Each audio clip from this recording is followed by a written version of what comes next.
machine of Rod Litzow has broken a rotor, and the crews have been down there working on it, trying to get it fixed. Yeah, Ever Jasmer, the truck owner, they've been thrashing back in the pit area. When he fired the engine, it boomed on him real loud. We thought he lifted a supercharger, but it wasn't. It was something in the electrical system. We understand a distributor cap. They did get it back together. They will be in competition, Richard. Well, you know, just like a lot of race fans watch the NASCAR stock car races each and every week, they see how fast those crew members work on cars. These guys have to be pretty fast and good mechanics themselves to get these vehicles ready in between each race. You know, everybody does have a time limit. They're aware of it. They had the problem. Scott Stevens was ready to come out had the USA one not been able to make the call, but he did make the call. He's here. We're right back with another war, and look who he goes up against this time, Richard. Well, it's going to be Bigfoot, your current national leader, with Rich Hoosier taking on that gentleman right there, Rod Litzow, USA 1, who has made a tremendous surge in the point standings. As a matter of fact, don't be surprised if he keeps running the way he has been of late, of overtaking Rich Hoosier for the national title before it's all over, said and done this year. You know, I know all the Chevrolet people around the country are pulling for exactly that, but right now the work's cut out for him. The man he's got to beat for the national championship, he's got to beat him right now to pull in on the points chase. Well, this is the classic setup also. Your Ford fans against your Chevrolet fans, Rich Hoosier and Rod Litzow. The fans are ready, the trucks are lined up, and we're going to go racing here in just a moment as darkness starts to fall here in Toledo, Ohio. They are off and running. And let's sit back and just enjoy this classic battle, Ford against Chevy.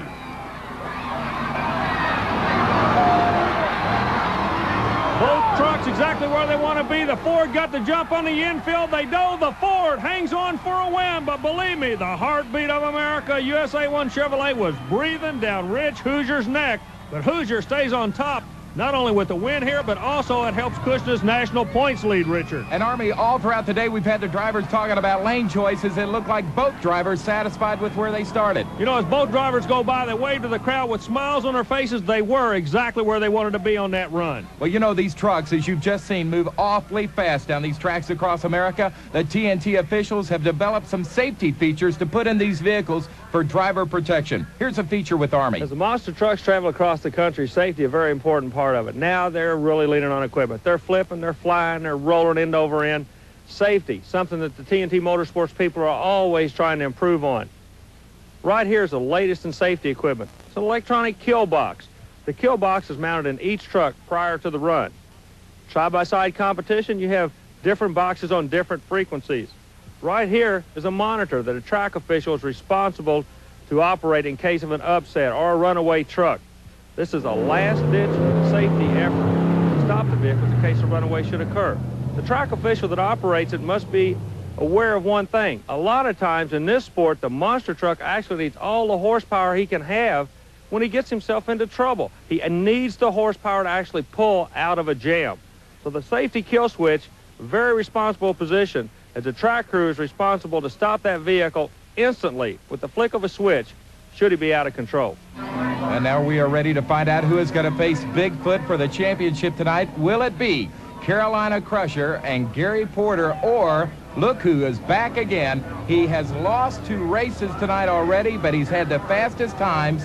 That is Dale Harris in the Casper machine. Dale Harris, he's the free spirit of the sport. Believe me, he runs a Toyota body, but he stays with the American Chevrolet to make the awesome horsepower. He'll be making a left-hand turn. That's where Harris wants to be.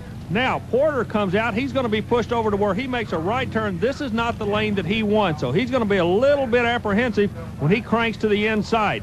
Everybody's trying to dive to the inside of the track as quickly as possible this evening, Richard. That left turn looks to be the way to go. So you're saying right off the bat it's going to be Dale Harris out of Pearl, Mississippi with the advantage on the track, and that would be a first win for Dale Harris and Casper if he can pull it off here. He's lost twice previously, but he's had tremendous fast times, and we're racing. Side by side, they take their shot. We're keeping an eye on. They run up in the corner. Harris cranks down on the inside, and Richard, I believe, I can't tell from my viewpoint, did he hit a track marker? He certainly did, running over a boundary tire there, but here comes Dale Harris with the win in Casper. I saw sparks underneath the machine. Dale Harris may have double trouble here. First of all, he ran over a boundary tire. That could call for a disqualification, and also possibility of a mechanical problem as sparks came out from underneath. Let's go trackside with Army and your apparent winner, Dale Harris. Kind of an all-American story here. This kid out of Mississippi, Dale Harris, with the Casper truck, fighting from the bottom of the pile to get into final of this thing. You are really leaning on some equipment out there tonight, Dale. Yes, it's costing me greatly on equipment and everything else. The truck is real durable, but the competition here at TNT Motorsports, you can't find any rougher competition. All these boys are #1. Ain't none of them any slouch. Well, we just got word that Dale Harris was disqualified for running over that boundary tire. It did not matter. He broke his drive shaft, and we'll be back with the championship in a moment.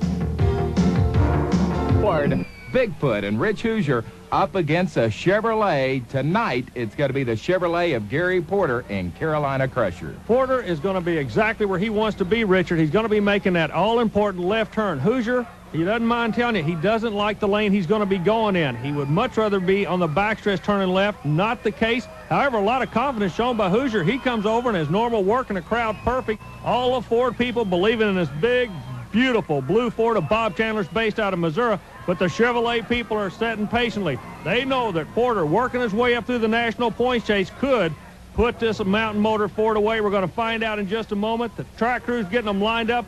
Richard, what does it look like on your end?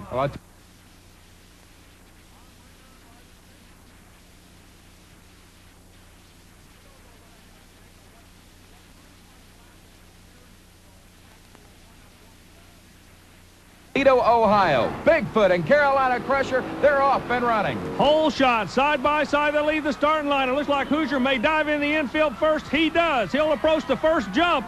However, don't count the Crusher out. Hoosier not backing off. An awesome shot, almost noses it over, Richard. Rich Hoosier goes almost up and over on his nose, but he claims the championship in Toledo. Rich Hoosier with a tremendous surge of power crosses the finish line as he has done so many times this year. He pads more points to that national championship chase that he's got going right now. Rich Hoosier is your winner. Let's go trackside with Army Armstrong and the champion. Ladies and gentlemen, Rick Hoosier puts Bigfoot in the winner's circle again. Congratulations, Rich. Thanks, Army. It was tough out there. Gary Porter with Carolina Crusher is one of our toughest competitions these days, and from what I hear, it was a very close race. Yeah, it was. We were watching when you went over that last jump. We actually thought you were going to get into the barrier on the end of the track. Were you aware you were that close to it and you had that much ground speed? Yeah, it was. What happened when I hit that set of cars, it threw me a little crooked and it made me give a nosedive. When it did like that, my first instinct is to give it some power to pull out so I could come down straight. I knew how much room I had, and I knew I had enough room to stop, but I didn't want to end up on my roof. Ladies and gentlemen, Bigfoot's done tonight what he's done so many times all over the country. He's your current national points leader. He takes another win for the Ford camp. Well, Rich Hoosier, a young, personable, good-looking kid out of St. Louis, Missouri, wins himself another championship. And tonight in Toledo, we found out that it not only takes power, it takes coordination to run these monster trucks across the country. That's it from Toledo, Ohio. I'm Richard Leek, along with Army Armstrong, saying we'll see you on the tracks across America.